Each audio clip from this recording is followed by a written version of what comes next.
বিশ্বাসের কোনো ত্রুটি ছিল না। বাবারা ভাইয়েরা, আজকের আলোচনার মূল দেওয়া হয়েছে মেরাজ সম্পর্কে কিছু কথাবার্তা বলার জন্য। মেরাজের ঘটনা কিছু কানা ধরনের আলেম ওলামে কেরাম আমাদের যুগের মধ্যে আছে, যারা সঠিক কথাগুলো বুঝতে তারা চায় না। সঠিক কথাগুলো যদি আমরা বলি তাহলে বলে বন্ড, বিভিন্ন ধরনের প্রতারক, এরকম এক একটা সৃষ্টি হচ্ছে। অতীতেও আপনাদের সামনে আমি বলেছিলাম, আপনারা কোন দলটা বেছে নেবেন, কাকে আপনারা নেবেন বেছে, যে দলটা হলো পবিত্র কালামুল্লাহ কারিম থেকে বলা হয়েছে কদ জাকুম মিনাল্লাহি নূরু ওয়া কিতাবিম মুবিন। যাকে লক্ষ্যস্থল করে আল্লাহ রাব্বুল আলামিন বলছে তোমরা এই নবীর স্মরণ করো, ওয়াতি আল্লাহ ওয়াতি আর রাসূল, এটা বুঝার আমাদের দরকার। আর কিতাবুল্লাহ কুরআনুল কারিমকে তোমরা অনুসরণ করলে তোমরা হেদায়েত পাইবা। তারপরও বলবে কিছু কানা ধরনের আলেম যে কথাগুলো আমরা সঠিক বলি না, বলবে আছে ভাই। যে নবী সৃষ্টি না হইলে দুনিয়ার কোন কুল কায়নাত হইতো না, ওই নবীরই নিয়েই তো বেজাল বিকে যাইতেছে গা। আর আমরা তো সাধারণ একটা আলেম না। সুবহানাল্লাযী আসরা বিআবদিহি লাইলাম মিনাল মাসজিদিল হারামি ইলাল মাসজিদিল আকসাল্লাযী বারাকনা হাওলাহু লিনুরিয়াহু মিন আয়াতিনা ইন্নাহু হুয়াস সামিউল বাসীর। যে নবীকে দ্বারা আল্লাহ রাব্বুল আলামিন এত সুন্দর করে জাকজমক দেখাইলেন, তারপর নবী কি করে না, নেয় না। আমি মেরাজের ঘটনার মধ্যে পড়ে যাচ্ছি। আপনার আমার নবী কেমন দয়ার নবী রে ভাই, কেমন নবী। কোন নবী রাসূলকে আল্লাহ রাব্বুল আলামিন একটাবারও বলেন নাই, ভালোবেসে কাছে টানে নাই। সকল নবী রাসূল শুধু আল্লাহকে খুশি করতে চেষ্টা চালিয়ে গিয়েছিলেন। কিন্তু আপনার আমার নবী কেমন নবী গো, যাকে ভালোবাসার জন্য আল্লাহ নিজে ডাক দিয়েছে। আপনার আমার নবী এত ভালোবাসার নবী হওয়ার পরও আপনার আমার নবী শুধু রাস্তাঘাটে ঘুরতেন, উম্মতি উম্মতি, উম্মতের দাওয়াত দেওয়ার জন্য, উম্মতগুলো যেন সঠিক পথের মধ্যে এসে যায়, উম্মতগুলো যেন সঠিক দিনের পথ পেয়ে যায়। এই দিনের বার্তার জন্য আপনার আমার নবী না খাইয়া দিনের বার্তা নবী এত ঘুরাইছেন, উম্মতগুলো যেন সঠিক পথে এসে যায়। খানা খায় না নবী, খানা খায় না, উম্মতের চিন্তা নবী কিছু করে না। এত নবী এত কষ্ট নিয়ে আপনার আমার জন্য যেহেতু নবী কাঁদতেছে, আমার আল্লাহ বলে জিবরাইল রে, আমার বন্ধু এত কষ্ট করতেছে, আমি সইতে পারি না রে। এরে জিবরাইল, তুমি আমার পক্ষ থেকে গিয়ে আসে আমার বন্ধুকে সালাম জানাও। ও আল্লাহর হাবিব, ও রাহমাতাল লিল আলামিন, আপনার কষ্ট আল্লাহ নিজেও সইতে পারে না, আপনি কি আল্লাহর সালাম গ্রহণ করতে বলেছে? কি প্রস্তাব নিয়ে আসছো রে জিবরাইল? ইয়া রাসূলুল্লাহ, ইয়া হাবিবাল্লাহ, আপনাকে উহুদ পাহাড়টা স্বর্ণ বানাইয়া দিবে, নিচে চাক্কা লাগাই দিবে, ঘুরবে আপনার পিছনে পিছনে, মন চাইলে স্বর্ণ বিক্রি করে গো নবীজি আপনি ক্ষুধা নিবারণ করবেন। আমার নবী দুইটা চোখের পানি ছেড়ে ছেড়ে ডাকে, জিবরাইল আমি জানতে চাই আমার গুনাহগার এতিম উম্মতেরা বেলা যদি 3 বার না খেয়ে থাকে, 3 দিন যদি না খেয়ে গলা কাটা মুরগের মতো যদি ছটফট করে রে, আমার গুনাহগার এতিম উম্মতের জন্য এই বাজেট আসবে নি? জিবরাইল ডাক দিয়া বলে, ইয়া রাসূলুল্লাহ, না গো, আপনার উম্মতের জন্য এই বাজেট নাই। আমার নবী কান্দে, জিবরাইল রে, যে বাজেট আমার গুনাহগার এতিম উম্মতের পক্ষে নাই, ওই বাজেট আমি রাসূলও নিতে রাজি না। বলতেছিলাম বাবারা ভাইয়ারা, কোন নবীর উম্মত আপনারা হয়েছেন যেই নবীকে সৃষ্টি না করলে দুনিয়ার কুল কায়নাত সৃষ্টি করতো না। আল্লাহ রাব্বুল আলামিন এত সুন্দর করে বন্ধুকে বুঝাইতে চায়, সাব্বাহা লিল্লাহি মা ফিস সামাওয়াতি ওয়াল আরদ ওয়া হুয়াল আজিজুল হাকিম। ও বন্ধু হাবিব, দুনিয়ার সকল আকাশ জমিন সৃষ্টি করলাম, সব আমি মালিকের গুণ কীর্তন করে গো বন্ধু। আর আমি আল্লাহ কেমন বন্ধু গো, আপনি রাসূল নিয়ে গুণ কীর্তন করি, আপনাকে নিয়ে ভালোবাসা উপায়ন করি। বন্ধুরে, এই নবীর পক্ষে আমরা যাইতে চাই না, নবীর আদর্শ মানতে চায় না। নবীর আদর্শ যারা মানছে তাদের জীবনই তো ধন্য হয়ে গেছে। আপনার আমার নবী কেমন নবী গো, যে নবীকে সৃষ্টি না করলে কুল কায়নাত আল্লাহ রাব্বুল আলামিন বানাইতেন না। ওই নবীর উম্মত হইয়া আমরা সঠিক পথে ঢুকতে পারলাম না। এই ভাগ্য নিয়ে কোনোদিন আল্লাহর জান্নাতে যাওয়া যাবে না। নবীর আদর্শ মানতে পারলাম না, বাবা নামাজ পড়বা, নামাজ কবুল হবে না। রোজা রাখবা, রোজা কবুল হবে না। হজ করবা, হজ কবুল হবে না। জাকাত দিবা, জাকাত কবুল হবে না। কিছুই কবুল হবে না যদি নবী আপনার পক্ষে না থাকে। নবী যদি না থাকে কিছুই কবুল হবে না। রে হতভাগ্যের দল, নবী যদি তোমার পক্ষে না থাকে, জমিদার হয়েও কি লাভ, বড় বাড়ি হয়ে কি লাভ, মক্কা মদিনার ইমাম হইয়াও আল্লাহর জান্নাতে তোমার যাওয়া হবে না। যে নবীরে পাইয়া নবীর আদর্শ মানতে চাই না, নবীর আদর্শের পক্ষে আমরা যাইতে পারি না, কিভাবে জবাব দিবা উম্মত বুঝে আসে না। অথচ আল্লাহ রাব্বুল আলামিন আমার বন্ধু দুনিয়ার মাটিতে কষ্ট করে এতিম নবী, আমার বন্ধুর কষ্ট আল্লাহ নিজেও সইতে পারে না। জিবরাইলকে পাঠালেন, জিবরাইল আমার বন্ধুকে নিয়ে আসবো। কোথায় নিয়ে আসবো? আমি আল্লাহর কাছে দাওয়াত দিয়েছি রে জিবরাইল, আমার বন্ধুরে আমার কাছে লাগবো। আমার বন্ধু এই দুনিয়ার মাটিতে আইসা রে জিবরাইল কত কষ্ট আমার বন্ধু করেছে আমি দেখেছি। এরা জিবরাইল আমার বন্ধু সইতে পারি না দুঃখগুলো, আমার বন্ধুকে আমার সামনে আনবো। আমার বন্ধু আমার সাথে কথা বললে রে, আমার বন্ধুর কথাগুলো শুনলে রে, আমি আল্লাহরও অনেক ভালো লাগবে, আমার বন্ধুরও ভালো লাগবে। প্রস্তাব নিয়ে গেলেন আমার বন্ধু হাবিবকে আনতে। মায়ার নবী, দয়ার নবী ঘুমের রজনীতে ছিলেন, ঘুমের রজনীতে ছিলেন। জিবরাইল বুরাক নিয়ে হাজির হইলেন আপনার আমার নবীকে নিয়ে যাওয়ার জন্য। আপনার আমার নবীকে বাইতুল মুকাদ্দাসের মধ্যে নিয়ে মায়ার নবী, দয়ার নবীকে হাজির করাইলেন। লক্ষ লক্ষ নবী রাসূল ওই জায়গার মধ্যে ইমামতির মধ্যে দাঁড়াইলেন। আপনার আমার নবী দেখে বলেন, জিবরাইল রে, এখন তো অনেক আদিবিতে আদম আলাইহিস সালাম, মুসা আলাইহিস সালাম, ইব্রাহিম আলাইহিস সালাম, ঈসা আলাইহিস সালাম, অনেক নবী নামাজ পড়বেন। নামাজের মধ্যে জিবরাইল ডাক দিয়ে বলে, জিবরাইলের ডাক দিয়ে বলে আপনি আমার নবী, জিবরাইল আজকের এই জামাতের ইমামতি যে কে করে রে? এই জামাতের ইমামতি না জেনি বাবা আদম আলাইহিস সালাম আদি পিতা সবার বড় মুরব্বী মানুষ, উনি করবে বুধয় মনে করলেন, অথবা না হলে জাতির পিতা ইব্রাহিম আলাইহিস সালাম করবে বুধয়, এরকম এক একটা ধারণা নিতেছেন। রাসূল বলতেছে, জিবরাইল বলেন হুজুর কি ভাবতেছেন যে এত বড় আজকের মুসল্লি কেরাম নবী রাসূল পয়গাম্বার আসছে, এখানে ইমামতি যে কে করে? জিবরাইল ডাক দিয়ে বলে, হুজুর আদম আলাইহিস সালাম আল্লাহর নবী হতে পারে গো, আদি পিতা হতে পারে গো, কিন্তু আজকের ইমামতির জন্য আদম আলাইহিস সালাম না, তাহলে জাতির পিতা বুঝি ইব্রাহিম আলাইহিস সালাম রে? জিবরাইল না হুজুর, জাতির পিতা হতে পারে গো, কিন্তু আজকে ইমামতির জন্য ইব্রাহিম আলাইহিস সালাম ঘোষণা হবে না। কে হবে? আজকের ইমামতির জন্য ঘোষণা হলো রহমাতাল লিল আলামিন। আপনার আমার নবীকে টান দিয়ে ইমামতির মধ্যে দাঁড়াই করে দিলেন। দাঁড়াই গেলেন মায়ার নবী, দয়ার নবী। এখানের মধ্যে বিশাল বড় ঘটনা, মায়ার নবী, দয়ার নবী নামাজ আদায় করলেন।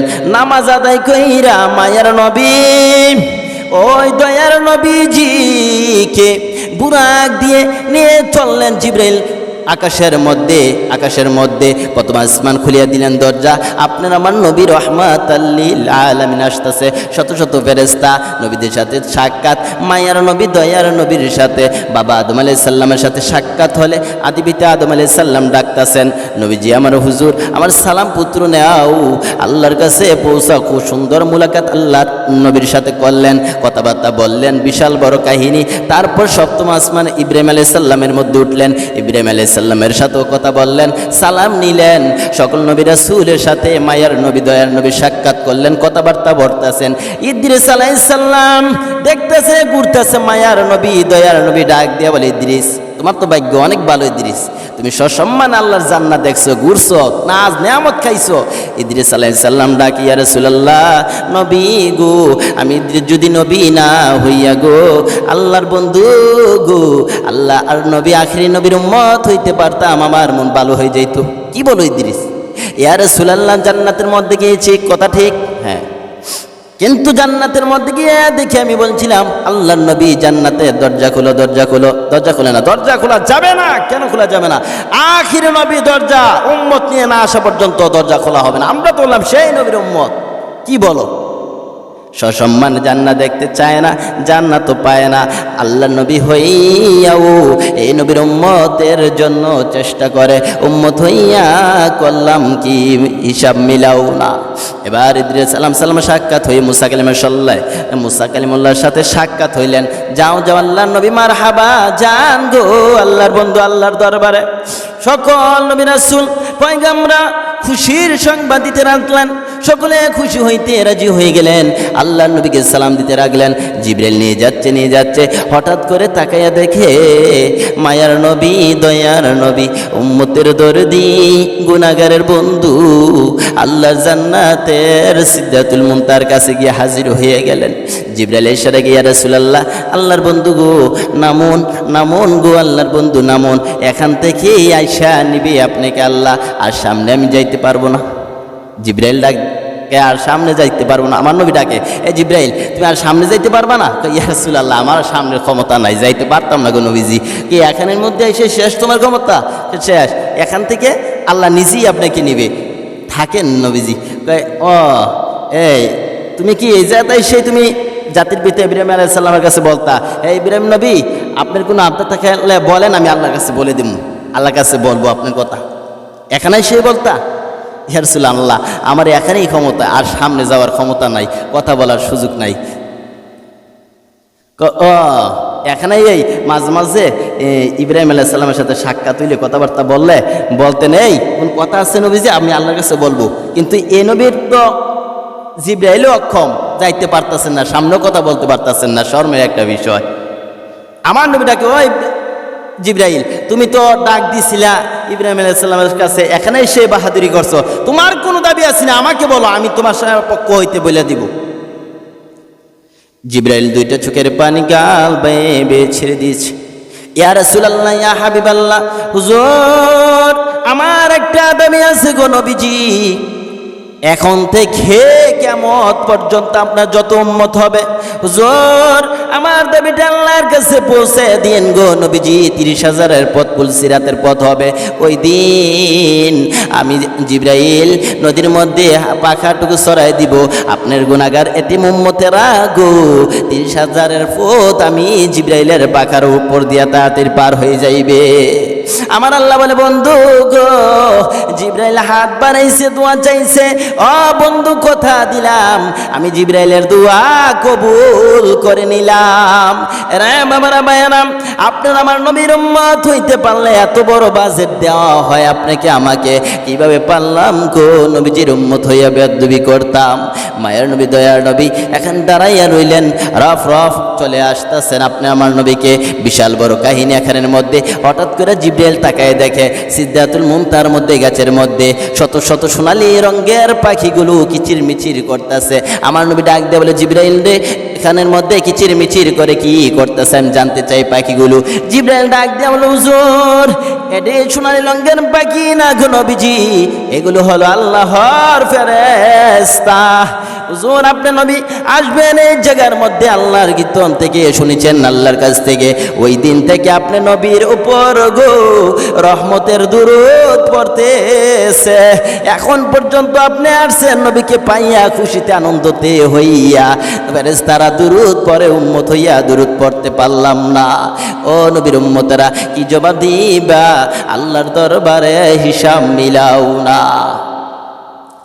জিবরাইল তাকায় দেখতাছে আপনার আমার নবীকে পাইয়া মারহাবা দুরুদ পড়তেছে ফেরেশতারা পর্যন্ত, ফেরেশতারা পড়তে রাজি আপনার আমার নবীর উপর দুরুদ, কিন্তু উম্মত হইয়া পারলাম না নবীর দুরুদ পড়তে। নবীর পক্ষে যারা যাইতে পারেছে তাদের জীবনই তো ধন্য হয়ে গেছে, নবীর ভালোবাসা যারা পাইছে তাদের জীবনই তো ধন্য হয়ে গেছে। বলতেছিলাম আমার নবী কেমন মায়ার অধিকারী ছিলেন, আপনার আমার নবী দুনিয়ার মাটিতে সাহাবায়ে কেরামদের সাথে বসা ছিলেন, আপনার আমার নবী বসে বসে কথা বলতেছিলেন। এমন সময় তাকায় দেখে একটা গাছ পাখি আইসা ডাকে, ইয়া রাসূলুল্লাহ, মায়ার নবী দয়ার নবীর সামনে আইসা কান্দে, দোয়েল পাখি বৈশা বৈশা কান্দে। আমার নবীর হাতের মধ্যে আইসা গেলে সাহাবীরা ডাক দিয়ে বলে, সাহাবীরা ডাক দিয়ে বলে, ইয়া রাসূলুল্লাহ, পাখি তো মানুষ দেখলে ভয় পায়। আমার নবী বলে, সাহাবীরা রে তোমরা বসো বসো, এর মনে বড় কষ্ট, এর মনে বড় কষ্ট। আমার নবী ডাক মারলেন, ও দোয়েল পাখি তোমার মনে কি কষ্ট?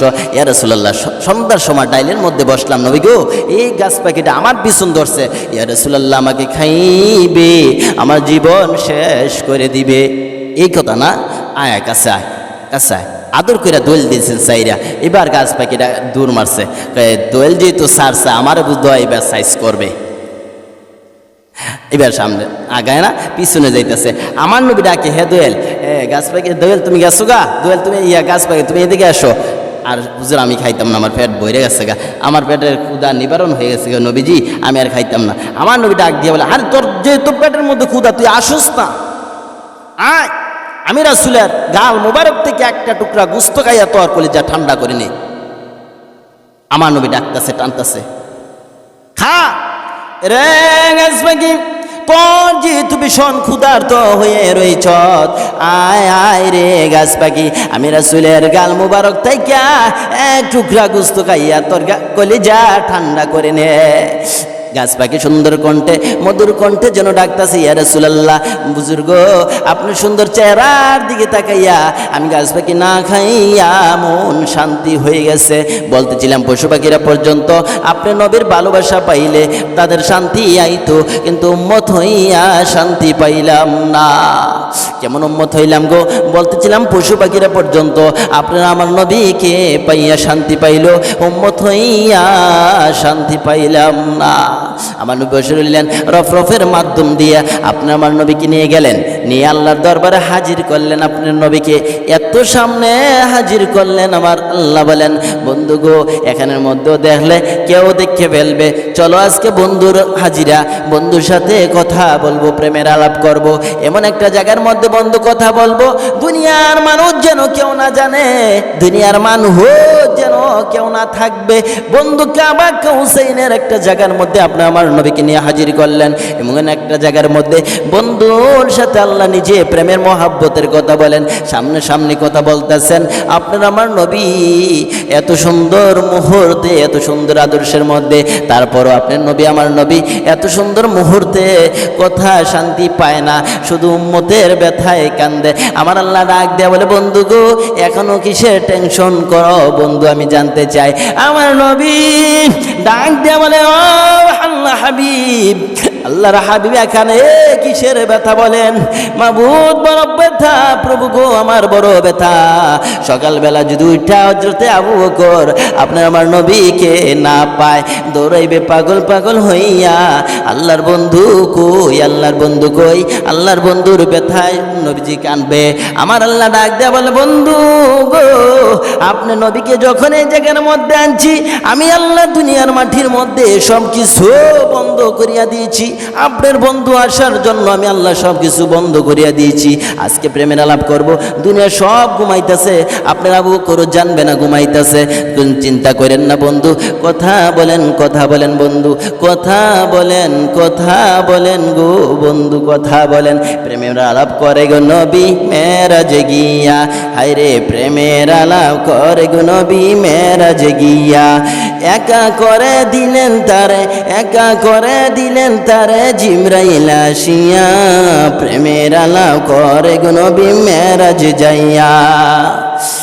প্রেমের আলাপ করতেছেন নবীজি, প্রেম শেষ। 27 বছর হয়ে গেছে মায়ার নবী একটানা প্রেমের আলাপ করতে করতে 27টা বছর পার হয়ে গেছে। এখন বাড়ির দিকে আসবেন, যদি কোনো ছেলে গো কোনো বাবাই যদি কোনো অনুষ্ঠানে যায়, কোনো মাহফিলে যায়, কোনো জায়গার মধ্যে উরুষের মধ্যে যায়, ছোটোবেলা দেখেছি আমাদের বাবাকেও আমরাও দেখেছি, বাবা যদি বাজারের মধ্যে যাইতো কিছু নিয়ে আসতো আন্তনি, ওই জিনিসগুলো আনলে খুশি হইয়া দেখবেন ছেলে ছোটো ছোটো বাচ্চাগুলো বাবার দিকে হাত বাড়ায়, বাবা কি আনছো? এটা আনছি, নাও। খাবার আনছে, মজা আনছে, খাও। অনেক খুশি হইতো। কিন্তু আপনার আমার নবী এত সুন্দর সফরের জন্য গেল, ওই সফরের তাই কেউ উম্মতের জন্য কিছু আনবেন বাজেট? আল্লাহু আকবার। আপনার আমার নবী কি বাজেট আনবে? আল্লাহ রাব্বুল আলামিন ভালোবাসা বন্ধুরা হাদিয়া দিলেন 50 ওয়াক্ত নামাজ। বন্ধু যান, নিয়ে যান নামাজের জন্য, 50 ওয়াক্ত নামাজ দিয়ে দিলাম। নামাজ নিয়ে আসতেছে আপনার আমার নবী, অনেক খুশি হইয়া আসতেছে। দাঁড়াইছে মুসা নবীর সামনে সাক্ষাৎ। মুসা নবী আল্লাহরে দেখতে চাইছিল, আল্লাহ কেমন? আল্লাহ বলছে, মুসা তুই তো আমার দেখতে নাই চক্ষু দ্বারা, তারপরেও দেখবো। মুসা বেশি পাগলামি করিস না, দেখতে পারবি না, যাই না ওই ঘটনার মধ্যে। মুসা তুমি দেখতে পারো, এমন এক আখিরে নবী আসবি রে, ওই নবীর লক্ষ্যস্থল করে তুমি দেখে নিও। এখন যে নবী আসতেছে, মুসারা ডাকতেছে, আল্লাহ ডাকতেছে, মুসা তুই না দেখবি? বন্ধুরে লক্ষ্যস্থল কর, নবী যে আসছে।